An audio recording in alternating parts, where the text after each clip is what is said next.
जरा सोचो, एक ऐसी दुनिया जहां शब्द पुराने हो गए हैं, जहां विचार प्रकाश से भी तेज यात्रा करते हैं, दिमाग के अदृश्य पुलों को पार करते हुए।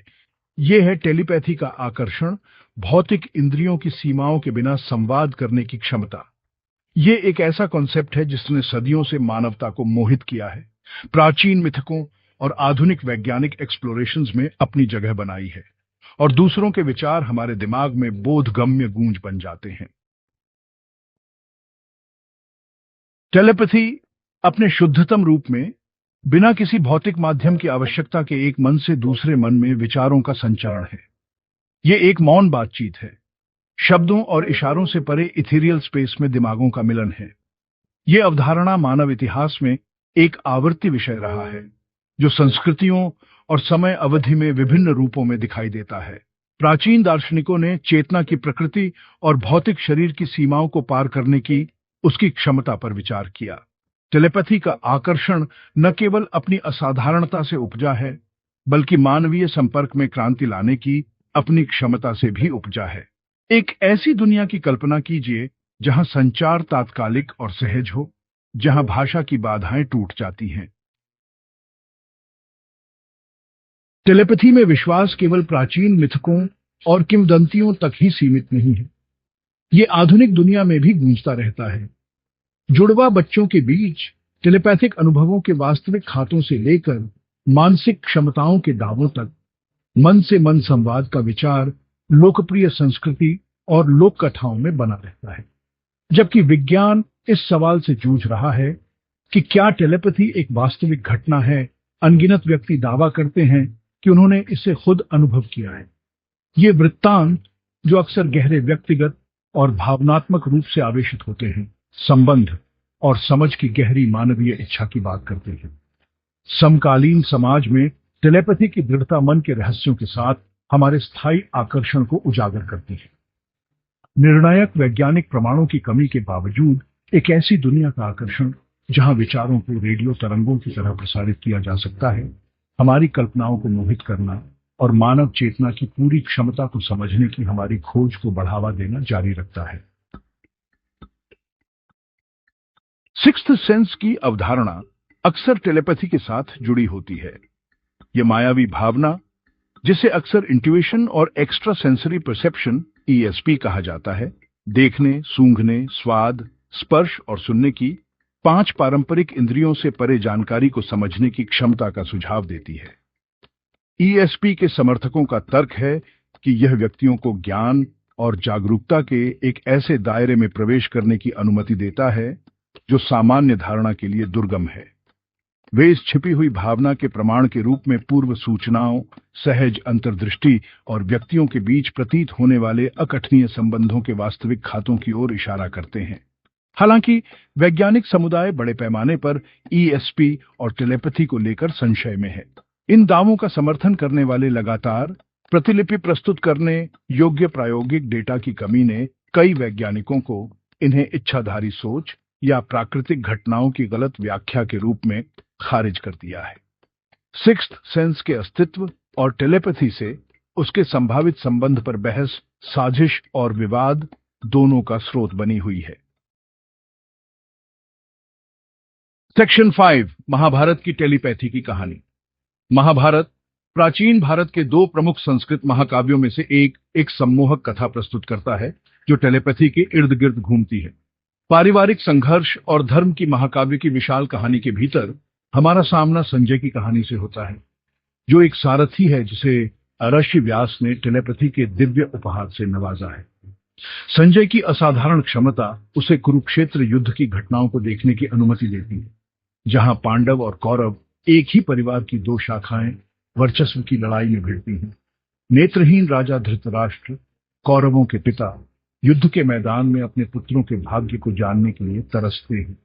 व्यास धृतराष्ट्र की पीड़ा को पहचानते हुए संजय को दिव्य दृष्टि प्रदान करते हैं, जिससे वह मीलों दूर युद्ध की घटनाओं को देख और सुन सकते हैं। संजय तब अंधे राजा को नरसंहार और अराजकता का विशद वर्णन करता है, न केवल युद्ध के भौतिक विवरण को, बल्कि इसमें शामिल योद्धाओं के विचारों और भावनाओं को भी व्यक्त करता है।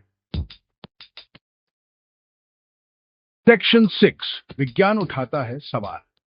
जबकि संजय के टेलीपैथिक कनेक्शन की महाभारत की कहानी मन से मन संचार के साथ स्थायी मानवीय आकर्षण का प्रमाण है, वैज्ञानिक समुदाय ऐसे दावों को संदेह की एक स्वस्थ खुराक के साथ देखता है।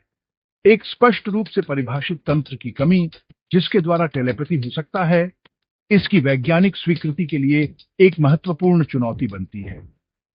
भौतिकी के ज्ञात नियम बिना किसी भौतिक माध्यम के अंतरिक्ष के माध्यम से विचारों और भावनाओं के संचरण को आसानी से स्वीकार नहीं करते हैं। इसके अलावा प्रयोगशाला स्थितियों के तहत टेलीपैथी को प्रदर्शित करने का प्रयास करने वाले नियंत्रित प्रयोगों ने असंगत और अक्सर अप्राप्य परिणाम दिए हैं। जबकि कुछ अध्ययनों ने प्रेषक और रिसीवर के विचारों के बीच सांख्यिकीय रूप से महत्वपूर्ण संबंध दिखाया है, इन निष्कर्षों को अक्सर पद्धतिगत खामियों या आकस्मिक घटनाओं के लिए जिम्मेदार ठहराया जाता है।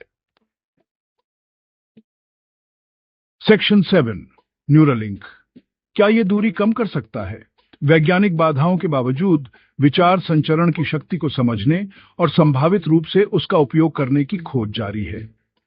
एक उल्लेखनीय उदाहरण न्यूरालिंक है, जो एलोन मस्क द्वारा स्थापित एक न्यूरोटेक्नोलॉजी कंपनी है जिसका उद्देश्य इम्प्लांटेबल ब्रेन मशीन इंटरफेसेस विकसित करना है। न्यूरालिंक का महत्वाकांक्षी लक्ष्य मानव मस्तिष्क और बाहरी उपकरणों के बीच एक सीधा संचार मार्ग बनाना है, अनिवार्य रूप से विचारों को कंप्यूटर और अन्य तकनीकों को नियंत्रित करने की अनुमति देना है। जबकि प्रारंभिक ध्यान चिकित्सा अनुप्रयोगों पर है, जैसे कि खोए हुए संवेदी कार्य को बहाल करना और तंत्रिका संबंधी विकारों का इलाज करना, इस तकनीक के दीर्घकालिक निहितार्थ चिकित्सा के दायरे से बहुत आगे तक फैले हुए हैं। यदि सफल होता है तो न्यूरालिंक की तकनीक संभावित रूप से भविष्य के लिए मार्ग प्रशस्त कर सकती है, जहां विचारों को डिजिटल रूप से अपलोड, डाउनलोड और साझा किया जा सकता है। ये चेतना, गोपनीयता और मानव होने का अर्थ क्या है के बारे में एक गहन नैतिक और दार्शनिक प्रश्न उठाता है। सेक्शन 8 अज्ञात का आकर्षण। निर्णायक वैज्ञानिक प्रमाणों की कमी के बावजूद टेलीपैथी के साथ स्थायी आकर्षण मानव अनुभव के एक मूलभूत पहलू की बात करता है, अज्ञात के बारे में हमारी सहज जिज्ञासा। पूरे इतिहास में मनुष्यों ने अपने आसपास की दुनिया को समझने, ज्ञान की सीमाओं को आगे बढ़ाने और हमारी तत्काल धारणा से परे रहस्यों की खोज करने की कोशिश की है। टेलीपैथी संचार और चेतना के छिपे हुए आयामों को अनलॉक करने के अपने वादे के साथ ऐसी ही एक टैंटलाइजिंग इनिग्मा का प्रतिनिधित्व करता है। टेलीपैथी का आकर्षण न केवल एक दूसरे के साथ बातचीत करने के तरीके में क्रांति लाने की क्षमता में है, बल्कि चेतना की हमारी समझ का विस्तार करने की क्षमता में भी है।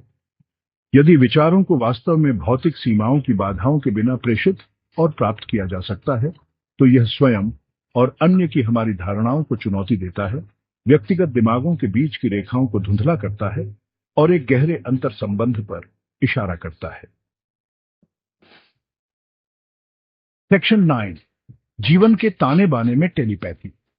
जबकि टेलीपैथी पर वैज्ञानिक निर्णायक मंडल अभी भी बाहर हो सकता है, मानव संस्कृति और विचार पर इसका प्रभाव निर्विवाद है। प्राचीन मिथकों से लेकर आधुनिक विज्ञान कथाओं तक टेलीपैथी ने प्रेरणा के एक समृद्ध स्रोत के रूप में काम किया है, हमारी कल्पनाओं को बढ़ावा दिया है और हमें मन के अज्ञात क्षेत्रों का पता लगाने के लिए प्रेरित किया है।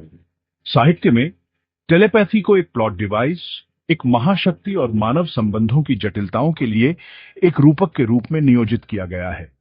फिल्मों और टेलीविजन शो ने टेलीपैथिक जासूसों, मन को नियंत्रित करने वाले खलनायकों और उन व्यक्तियों की कहानियों से दर्शकों को मोहित किया है जो जानवरों या अलौकिक प्राणियों के साथ संवाद कर सकते हैं। लोकप्रिय संस्कृति में टेलीपैथी की व्यापकता उन संभावनाओं के साथ हमारे स्थायी आकर्षण को दर्शाती है जिनका यह प्रतिनिधित्व करता है। यह हमें सहानुभूति, आत्मीयता और मानव मन की शक्ति का पता लगाने की अनुमति देता है जो हमारे रोजमर्रा के अनुभवों की सीमाओं को पार करते हैं। सेक्शन 10 क्या भविष्य इंटरट्वाइंड होगा? जैसा कि हम तकनीकी प्रगति के एक नए युग के कगार पर खड़े हैं, यह सवाल कि क्या टेलीपैथी विज्ञान कथा से वास्तविकता में परिवर्तित होगा, गहन अटकलों का विषय बना हुआ है। न्यूरालिंक और अन्य पहलें दिमाग और मशीन के बीच की खाई को पाटने की दिशा में प्रगति कर रही है। सच्चे टेलीपैथी की संभावना एक खुला प्रश्न है। टेलीपैथी के प्रति हमारा आकर्षण गहरे संबंध और समझ की तड़प को प्रकट करता है।